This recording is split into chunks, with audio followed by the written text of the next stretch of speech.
안녕하십니까. 뉴스데스크 이어서 광주에서 전해드립니다. 에너지 산업의 흐름을 한눈에 살펴보는 국제전력기술 엑스포, 빅스포가 개막했습니다. 4차 산업혁명 시대에 맞는 에너지 신기술들이 전시됐고 에너지밸리 채용 박람회 등 다양한 프로그램들도 마련됐습니다. 이미지 뉴스 리포터입니다. 거미 모양의 로봇이 자유롭게 움직이며 주변을 촬영합니다. 사고가 난 원자력 발전소에 가장 먼저 투입돼 상황을 살피는 정찰 로봇입니다. 태양에 따라 움직이는 이 전지는 시설 그림자에 따른 작물 피해를 줄이고 효율적으로 에너지를 생산합니다. 4차 산업혁명 시대 에너지 신기술의 흐름을 한눈에 살피는 빅스포가 오늘 개막했습니다. 세계적인 디지털 비즈니스 전략가 돈 탭스콧이 기조 연설자로 나섰고 40여 개국의 기업인과 전력 전문가 3천여 명이 참석해 정보를 공유했습니다. At the heart of the fourth industrial revolution is a new and very important technology that I think may end up being the critical one, insofar that it enables all of this to play in our economy. 올해 3회째를 맞는 빅스포는 규모와 내용 면에서 더욱 확대됐습니다. 작년보다 100여 개 많은 270여 개의 국내 기업들이 600여 개의 부스로 참여하고 신기술을 직접 체험할 수 있는 공간과 국제 컨퍼런스도 늘었습니다. 한전 측은 이번 빅스포를 통해 사업 성과의 증가도 기대하고 있습니다. 약 9억 불 상당의 사업 성과가 있었고 두 번째에는 그 수치가 12억 불로 대폭 상승했습니다. 참여 국가와 기업이 계속 많아지고 있는 만큼 올해는 그 이상의 성과를 낼 것으로. 에너지밸리 내 기업들이 참여하는 채용 박람회와 국제 발명 특허 대전 등 다양한 프로그램도 진행됩니다. 4차 산업혁명을 주도하는 제3회 빅스포는 오는 3일 금요일까지 김대중 컨벤션 센터에서 이어집니다. MBC 뉴스 이미지입니다.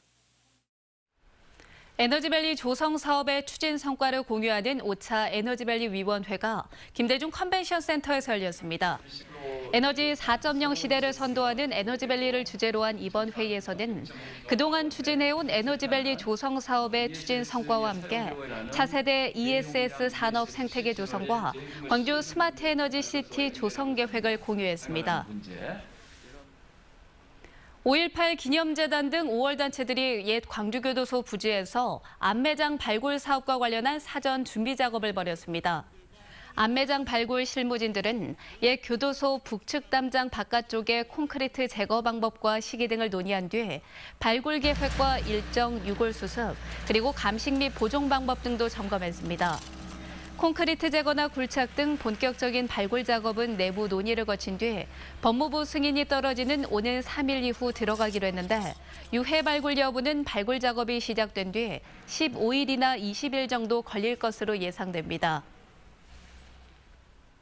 국민의당 김동철 원내대표가 5.18 진상규명에 기여한 제보자를 포상하고 가해자라도 제보에 동참하면 책임을 면하게 해주는 5.18 민주화운동 진상규명 특별법안을 대표 발의했습니다.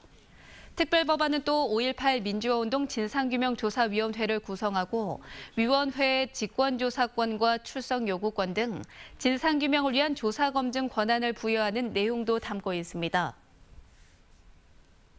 기아 타이거즈가 2017 프로야구 통합 우승을 이끈 김기태 감독과 3년 20억 원에 재계약했습니다. 기아 구단은 김 감독과 계약 기간 3년에 계약금 5억 원, 연봉 5억 원 등 총 20억 원에 재계약했다고 밝혔습니다. 김 감독은 지난 2015년 첫 계약 당시 3년에 총액 10억 원에 계약해 3년 만에 100% 상승했습니다. 광주 지역 고교 3학년에 이어 2학년까지 무상급식을 확대하려던 광주시 교육청 계획이 사실상 무산됐습니다. 광주시와 시교육청은 지난달 31일 내년부터 고교 무상급식을 단계적으로 확대하고 사업비를 분담하는 비율 등을 논의했지만 합의에 이르지는 못했습니다. 광주시는 급식에 필요한 식품비를 분담해달라는 시교육청의 요구를 2019 세계 수영대회와 지하철 2호선 건설 등 예산 부담이 크다며 거절했습니다.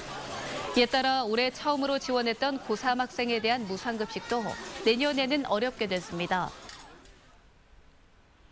전 세계 저명한 작가들이 참여하는 아시아 문학 페스티벌이 개막했습니다.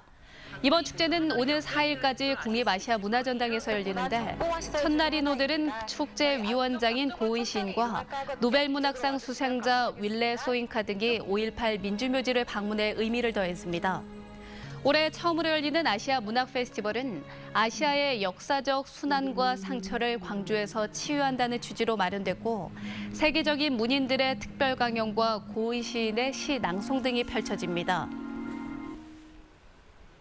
광주시의회 교섭단체 대표연설에서 민주당은 문재인 정부의 성공을 위해 힘을 실어줄 것을 강조한 반면 야당은 시정을 강도 높게 비판했습니다.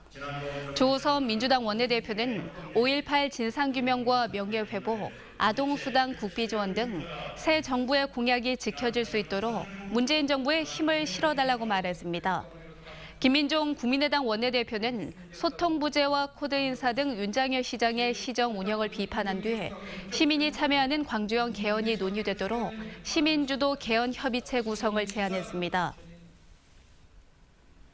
전남도의회가 호남 고속철도 2단계 무안국제공항 경유 노선을 조속히 확정해달라고 촉구했습니다.